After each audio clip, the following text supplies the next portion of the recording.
At the Barbers by Anton Chekhov. Morning. It is not yet 7 o'clock, but Makar Kuzmich Blyoskin's shop is already open.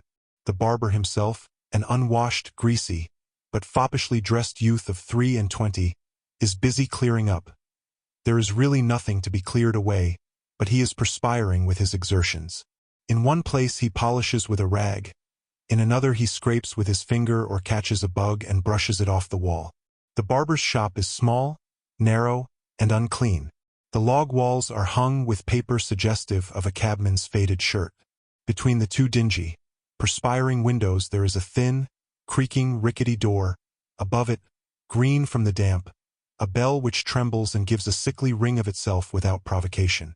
Glance into the looking-glass which hangs on one of the walls, and it distorts your countenance in all directions in the most merciless way. The shaving and haircutting is done before this looking-glass.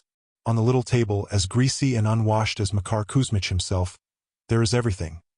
Combs, scissors, razors, a ha'porth of wax for the mustache, a ha'porth of powder, a ha'porth of much watered eau de cologne, and indeed the whole barber's shop is not worth more than 15 kopecks. There is a squeaking sound from the invalid bell, and an elderly man in a tan sheepskin and high felt overboots walks into the shop. His head and neck are wrapped in a woman's shawl. This is Erast Ivanich Yagodov, Makar Kuzmich's godfather.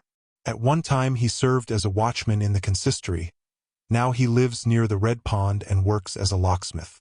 "Makarushka, good day, dear boy," he says to Makar Kuzmich, who is absorbed in tidying up. They kiss each other. Yagodov drags his shawl off his head, crosses himself, and sits down. "What a long way it is," he says, sighing and clearing his throat. "It's no joke.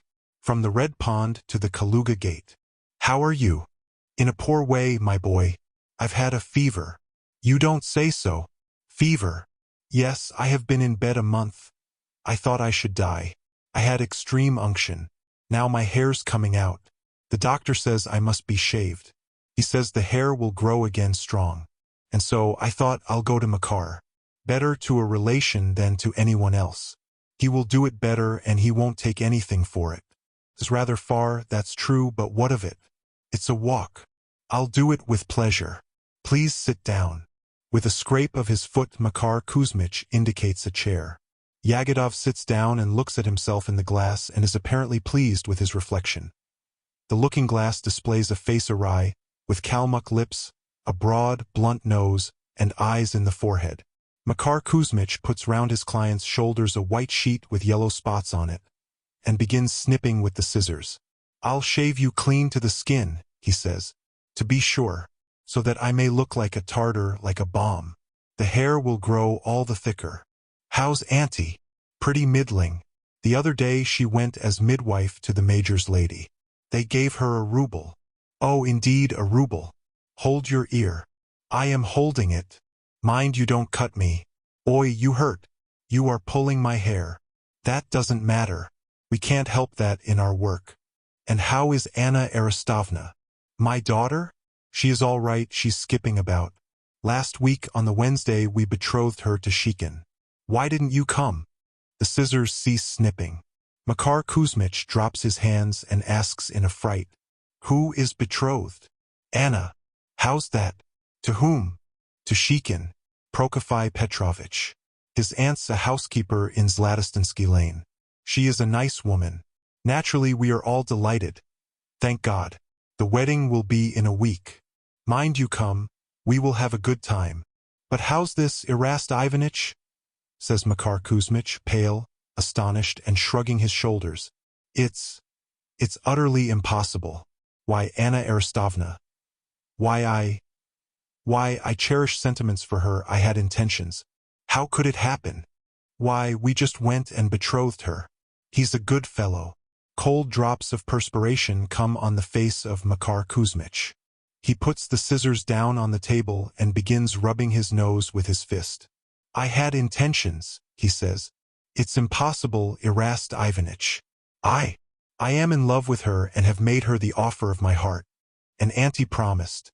I have always respected you as though you were my father. I always cut your hair for nothing. I have always obliged you, And when my papa died, you took the sofa and 10 rubles in cash and have never given them back. Do you remember? Remember? Of course I do. Only what sort of a match would you be, Makar? You are nothing of a match. You've neither money nor position. Your trade's a paltry one. And is Shikin rich? Shikin is a member of a union. He has 1,500 lent on mortgage. So my boy, it's no good talking about it, the thing's done. There is no altering it, Makarushka. You must look out for another bride. The world is not so small. Come, cut away. Why are you stopping? Makar Kuzmich is silent and remains motionless. Then he takes a handkerchief out of his pocket and begins to cry. Come, what is it? Erast Ivanich comforts him. Give over. Fie! He is blubbering like a woman.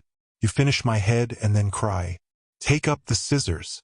Makar Kuzmich takes up the scissors, stares vacantly at them for a minute, then drops them again on the table.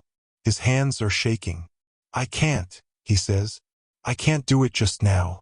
I haven't the strength. I am a miserable man, and she is miserable. We loved each other.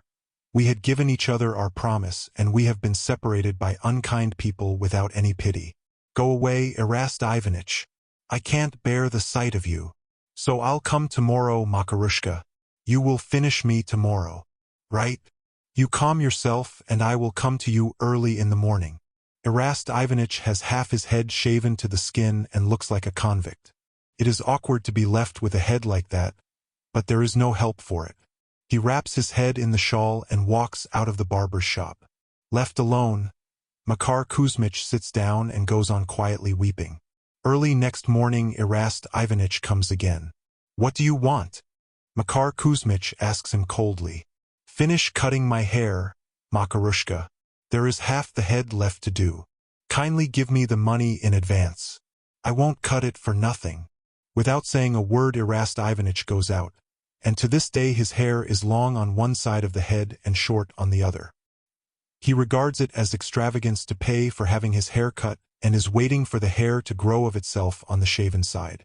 He danced at the wedding in that condition.